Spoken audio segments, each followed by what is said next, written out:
आप सभी को बहुत बहुत नमस्कार। मैं doctor RP. Sonkar, assistant professor, मनोविज्ञान विभाग, वसंत कन्या महाविद्यालय, काशी हिंदू विश्वविद्यालय, आप सभी सम्मानित अभिभावकों एवं प्रिय विद्यार्थियों को नव वर्ष की हार्दिक शुभकामनाएं देता हूं। बच्चों, सोशल साइंस की 5वीं लिस्ट जो कट ऑफ है वो जारी हो चुकी है। इस लिस्ट के अनुसार यह लिस्ट 31 दिसंबर 2021 को पब्लिश हुई है। इसके अनुसार AMPG general 188, OBC 173, SC 130, ST 131, EWS 183। DAV का जो कट ऑफ है, जनरल 238, OBC 236, SC 192, ST 189 और EWS 237। FMC की बात करें तो general 257, OBC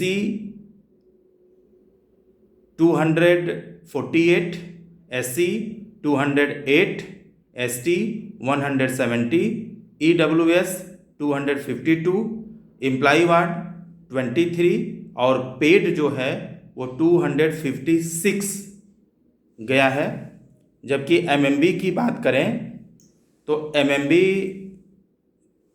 general 243, OBC 231, SC 187, ST 147, EWS 237, employee ward 29 और पेड जो है 242 तक गया है।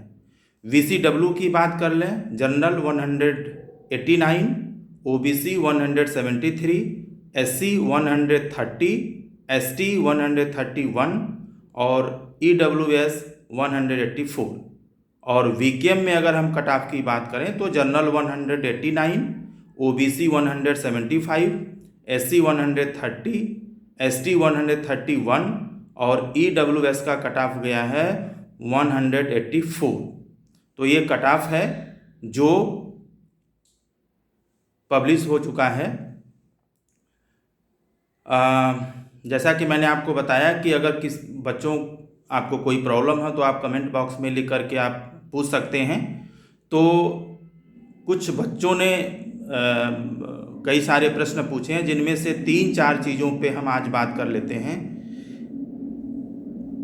कुछ बच्चों ने वेटिंग के बारे में पूछा है कि सर मेरा वेटिंग शो कर रहा है, अब क्या करें। बच्चों, जो कट ऑफ जारी होता है, ठीक है, उससे अगर किसी का इंडेक्स कम है, ठीक है, जैसे मान लीजिए कि FMC में जो जनरल की का कट ऑफ है वो 257 गए हैं।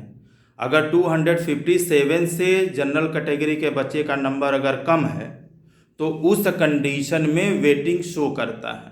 ठीक है, कट ऑफ से यदि आपका नंबर कम है तो वेटिंग शो करता है।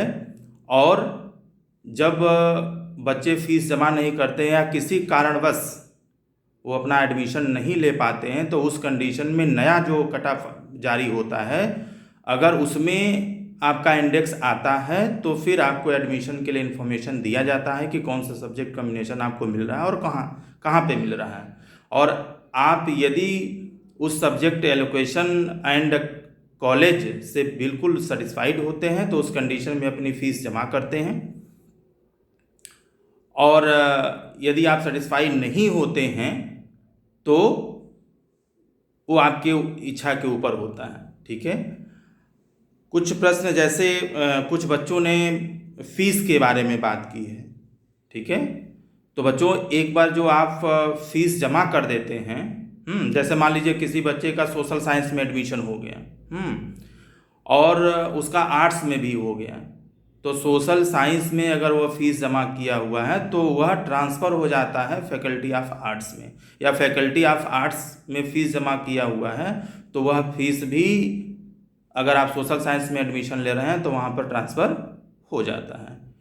कुछ बच्चों ने अपग्रेडेशन के बारे में बात किया है। अपग्रेडेशन बेटा क्या होता है कि अगर आपने एडमिशन ले लिया, ठीक है, और आप मिले हुए सब्जेक्ट एलोकेशन एंड कॉलेज से पूर्ण रूप से सहमत नहीं हैं, तो उस कंडीशन में अब आप अपना स्टेटस लॉक नहीं कराते हैं और किसी वजह से कोई बच्चा अगर अपना एडमिशन छोड़ता है तो आपका जो प्रेफरेंस नंबर मिला हुआ है वह खिसक करके और बेहतर की तरफ जाता है। जैसे मान लीजिए आपको 5वां प्रेफरेंस मिला है और यदि आपने लॉक नहीं कराया है तो किसी भी बच्चे के एडमिशन छोड़ने की स्थिति में आप 5वें प्रेफरेंस की जगह पे 4थे प्रेफरेंस को भी पा सकते हैं और यह तब तक अपग्रेडेशन का संभावना रहती है जब तक कि पूरा एडमिशन कंप्लीट नहीं हो जाता है। ठीक है, तो आप लोगों को इतना मूल्यवान समय देने के लिए बहुत बहुत आभार। और जैसे ही इससे संबंधित कोई नई जानकारी आती है, नया कोई लिस्ट जारी होता है या आपके कोई सवाल होते हैं तो मैं अगले वीडियो में उसको सॉल्व करने की कोशिश करूँगा। आप सभी को बहुत बहुत धन्यवाद।